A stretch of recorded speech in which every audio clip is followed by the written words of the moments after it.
I'll address my question to Ben. Among the failures of governance in the private sector that you mentioned would seem to me to be a fairly massive failure of the board system. When I talk to colleagues, others in business, and say that, the tendency seems to be to answer by saying, well, what would you have had boards do? That preventing this kind of debacle was not the board's business. What's your own view over the last couple of years? I completely disagree. As my comments indicated, I think that if we redefine what the CEO does and its risk management, then the board has to basically oversee risk as well as opportunity. I think one of the critical things for any board is to figure the 10 or 15 key issues facing the company, and there are going to be as many risk issues as there are going to be opportunity issues, and is getting deeply into those. And so that when you look at the allocation of capital, the leverage, the lack of liquidity that happened in the financial sector, I mean, again, we understand that the mathematical models and all the wizardry and all the priests confuse people, but that doesn't mean that you check common sense at the door. You could have asked, you know, what are the risks? We could have had blue teams and red teams in front of the board saying these were the real potential problems and had much more robust debate. I mean, I think the boards, generally speaking, did a horrific job and could be continually asking when their people are allocating this amount of capital, what are the risks, what are the downsides, and what should we do? So I disagree that they were helpless. I think they were feckless. Charlie. This is a question I want to direct it first to Bill Donaldson and to Ben Heineman and anyone else. And that is, Bill, you founded a business school, a major business school, and Ben, you now teach at Harvard. Are there lessons to be learned from all of this for young people who are going to business schools or people who are entering the pipeline or who will be future CEOs? Well, yeah, I think that there's a real need to change the curricula in business schools across the country. I think we're focusing on the wrong things, and most specifically, I believe the whole issue of the what I call the DNA of the corporate world and individual corporations. I believe that the integrity and DNA that is built into an organization is absolutely critical before we get to figuring out what the company's going to do. We got to figure out what kind of a company we want to be ethically and morally. Obviously, I completely agree with Bill. There's been a lot of criticism of the business schools and debate about whether or not they were a cause of the problem. I think one of the common themes is that the finance staffs and the efficient market theories are dominant in the business schools, and the issues of business and society and the larger view of what business should do and all what their relationships are with other stakeholders, not just to shareholders, is a huge failing of the business schools. And I think, in fairness, there is a large debate going on now. Whether it eventuates anything of consequence remains to be seen. I think the SOM model, started a long time ago by the man to my left, is still a pretty good model of the kind of breadth that ought to be taught in business schools. Question? Over here, yes. I have a question for all of the panel. A number of panelists commented on one of the fundamental problems being short-termism, and a lot of that comes down to compensation.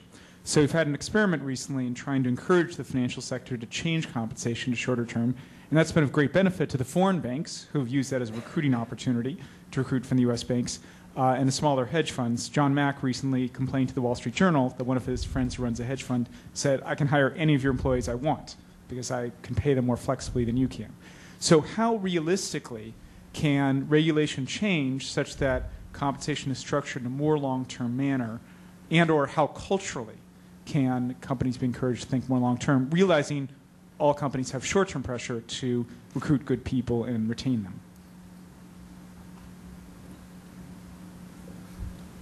Well, I think I said that short-termism and the labor market for executive compensation runs against having people do other things than for short-term gain. I'm not a fan of trying to regulate these governance issues, but an issue is whether or not we have convergence or harmonization across the international community in whatever financial regulation we have, so there's not regulatory arbitrage. I'm not arguing that we should have caps on executive comp. But I do think we're going to have some consistency across nations, which is not a direct answer to your question because I'm not sure there is one. I think you've got to basically build companies that people want to go to for reasons other than money. That, you know, we're not going to ever counter greed. If people really want to make a ton of money, they're going to make a ton of money. We've got to create companies that people want to go to for a lot of reasons, not just that.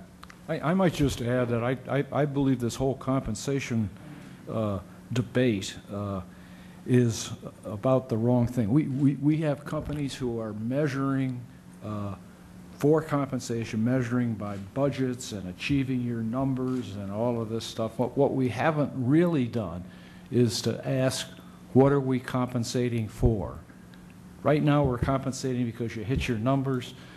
What makes a great company? What is it that builds a company for the long haul, and then focusing our compensation in on that? And people say you can't do that, it's too intangible, you can't measure it.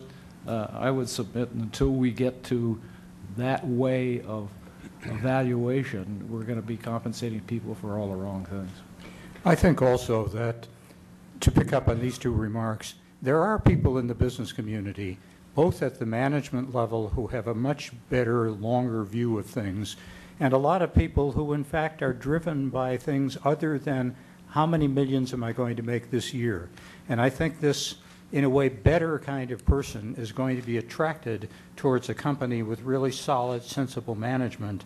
There they will find a home, they will be reasonably compensated, but they will be a lot better off. Can I add one more thought to broaden the debate a little bit? One of the points, and several of us discussed this a bit at dinner last night, and that is the short-term focus of our system is not just one sector or the other. There is a reluctance in our society in general to deal with some of the tough long-term issues. There's it tends to be a focus on short-termism, to use that word, and Pete's written about this, and that is a great many of these long-term issues that our country faces, you know, putting our social programs, Social Security, Medicare on a sustainable footing so that they last a long time and can provide the benefits for people who need them.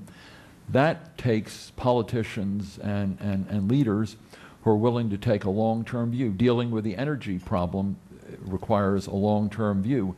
Dealing with infrastructure, building on infrastructure, requires a long-term view.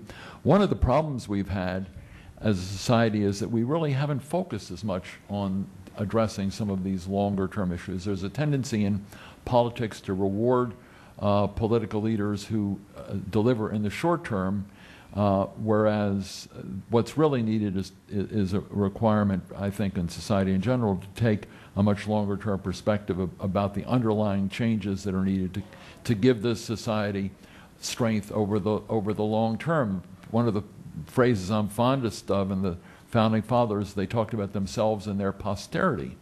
We don't really talk about our posterity that much anymore.